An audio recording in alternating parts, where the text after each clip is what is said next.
Şarkıcı Mabel Matiz'in Perperişan isimli yeni şarkısı hakkında alınan erişim engeli kararının ardından bu kez daha ciddi bir adım atıldı. İçişleri Bakanlığı, sanatçı hakkında suç duyurusunda bulundu. Türkiye'nin en çok dinlenen isimlerinden biri olan Mabel Matiz'in "Annem müstehcen buluyor" sözleriyle gündeme gelen Perperişan adlı şarkısı, Aile ve Sosyal Hizmetler Bakanlığı'nın başvurusu üzerine engellemeye tabi tutuldu.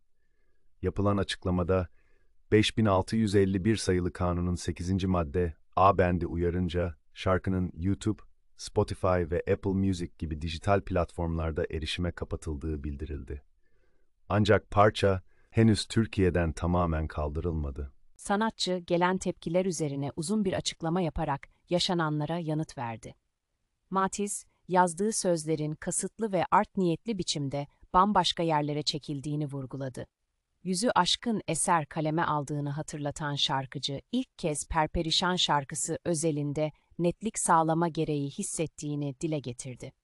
Şarkılarının her zaman hayatın farklı yönlerinden beslendiğini söyleyen Matiz, dinleyenlerin kendi yaşamlarına ait anlamlar çıkarabilmesinin sanatın özünde yatan güzellik olduğunu belirtti.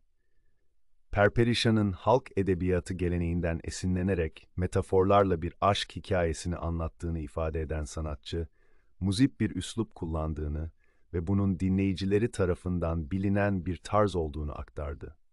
Şarkıda geçen toy bebe ifadesinin olgunlaşmamış ya da hayattan ders almamış ruh anlamı taşıdığını özellikle vurgulayan Matiz, yanlış yorumların önüne geçmek istediğini söyledi. Benim bu hikayenin neresinde olduğumun yorumunu sizlerin temiz kalplerine bırakıyorum diyerek açıklamasını sürdürdü. Sanatçının son sözleri ise dikkat çekiciydi. Kamu düzeni ve toplumsal sağlığın bir şarkıdan zarar görecek kadar kırılgan olmadığını dile getiren Matiz, yaşanan algı tartışmaları içinde kalbi kırılan tüm dinleyicilerine yürekten sarıldığını ifade etti. Sanat çevrelerinde ise getirilen yasaklama kararına tepki büyüyor. Bir şarkının yasaklanması, çağdaş toplumdan değil, Orta Çağ'ın karanlık zihniyetinden izler taşır yorumları yapılıyor.